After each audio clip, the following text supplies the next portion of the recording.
উপলক্ষে বাংলাদেশ জাতীয়তাবাদী উলামা দল ব্রাহ্মণবাড়িয়া জেলা ১৬ আগস্টের গণঅভ্যুত্থান শোক ও বিজয়ের বর্ষপূর্তি পালন উপলক্ষে দোয়া ও আলোচনা সভা।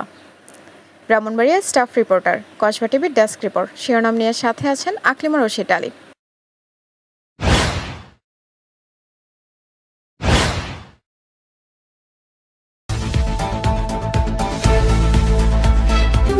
কসবা টিভি, হৃদয়ে বাংলা। জুলাই আগস্টের গণঅভ্যুত্থান শোক ও বিজয়ের বর্ষপূর্তি পালন উপলক্ষে বাংলাদেশ জাতীয়তাবাদী উলামা দল ব্রাহ্মণবাড়িয়া জেলা শাখার উদ্যোগে আলোচনা সভা ও দোয়া মাহফিল অনুষ্ঠিত হয়েছে। শুক্রবার সকালে কেন্দ্রীয় বিএনপির অর্থনৈতিক বিষয়ক সম্পাদক ও জেলা বিএনপির সভাপতি ইঞ্জিনিয়ার খালেদ হোসেন মাহবুব শ্যামলের বাসভবনে অনুষ্ঠিত হয়েছে। বাংলাদেশ জাতীয়তাবাদী উলামা দলের ব্রাহ্মণবাড়িয়া জেলা কমিটির সভাপতি মাওলানা আল-আমিনের সভাপতিত্বে প্রধান বক্তা হিসেবে উপস্থিত ছিলেন জেলা বিএনপির সাধারণ সম্পাদক সিরাজুল ইসলাম সিরাজ। এ সময় প্রধান অতিথি বক্তব্যে ইঞ্জিনিয়ার খালেদ হোসেন মাহবুব শ্যামল বলেন, ব্রাহ্মণবাড়িয়া আলেম ওলামের একটি পবিত্র স্থান, এটি ইসলামের ঘাঁটি। ব্রাহ্মণবাড়িয়ায় ২০০১ সালে আওয়ামী লীগের পতন শুরু হয়েছিল ৬ জন আলেমের শহীদ হওয়ার মধ্য দিয়ে। প্রত্যেকটি আন্দোলনে আপনারা আমাদের সাথে ছিলেন। বাংলাদেশ জাতীয়তাবাদী উলামার ব্রাহ্মণবাড়িয়া প্রতিটি উপজেলায় আমরা কমিটি করব। এখন একটা স্লোগান শুরু হয়েছে, স্বৈরাচার গেছে দিল্লি আর রাজাকার যাবে পিন্ডি। অনুষ্ঠানে বিশেষ অতিথি ছিলেন জেলা বিএনপির সিনিয়র সহসভাপতি ভিপি মোহাম্মদ জহিরুল হক খোকন, জেলা বিএনপির সাবেক সভাপতি হাফিজুর রহমান মোল্লা কচি, জেলা বিএনপি নেতা অ্যাডভোকেট গোলাম সারোয়ার খোকন, এবিএম মমিনুল হক, সদর উপজেলা বিএনপির সভাপতি অ্যাডভোকেট তারিকুল ইসলাম খান রুমা, জেলা বিএনপির সাংগঠনিক সম্পাদক আসাদুজ্জামান শাহিন, সদর উপজেলা বিএনপির সাধারণ সম্পাদক আলমগীর হোসেন,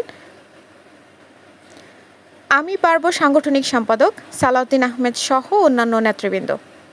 এছাড়া উক্ত অনুষ্ঠানে জাতীয়তাবাদী উলামা দলের জেলা ও উপজেলা পর্যায়ের বিভিন্ন স্তরের নেতৃবৃন্দ উপস্থিত ছিলেন। আপনাদের কাছে যদি এমন কোনো তথ্য থাকে জানাতে পারেন আমাদের ফেসবুক পেজ কসবা টিভিতে।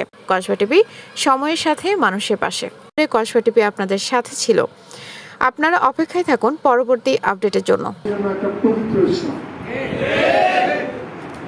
সারা বাংলাদেশে আলোচনায় আছে যে এই ব্রাহ্মণবাড়িয়া আমাদের আলেম ওলামাদের ঘাঁটি। আমরা এই ব্রাহ্মণবাড়িয়াতে আমাদের চট্টগ্রাম মৌলানা তাজুল ইসলামের এলাকা, আমাদের বড় হুজুর সিরাজুল ইসলাম সাহেবের এই পবিত্র স্থান এই ব্রাহ্মণবাড়িয়া। ঢাকা শহরে অনেক মসজিদ কিংবা মাদ্রাসার খতিব এই ব্রাহ্মণবাড়িয়া। আমরা এবং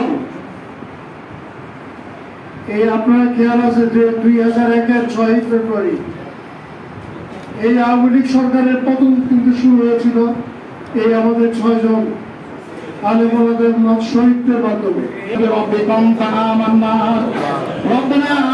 দেশের জন্য যারা জীবন দান করেছে, শহীদ হয়েছে, আল্লাহ এদের